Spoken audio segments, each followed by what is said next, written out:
אחרי 4 חודשים בקנדה חזרנו לארץ כל הקומונה לחופשת מולדת. הבטחתי לכם שאני לא מפסיק לצלם, אז עד שתיגמר השנת שירות ואני אערוך את כל מה שצילמתי השנה, קבלו סדרת ולוגים קצרה מהחופשה. הולך להיות משוגע.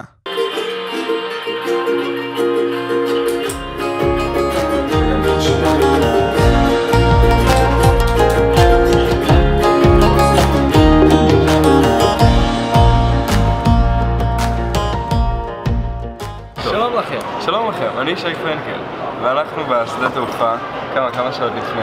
4. עכשיו 4, אני הגעתי 5.5 שעות לפני הטיסה. הגיע 5.5 שעות לפני הטיסה.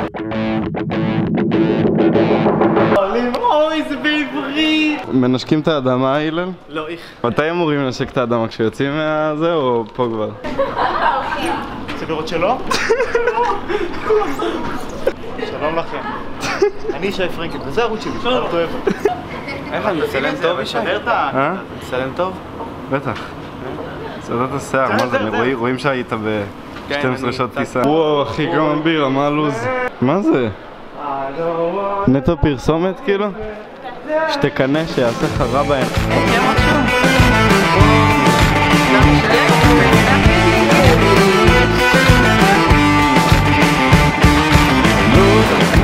Back in town, baby, I know you were fooling around.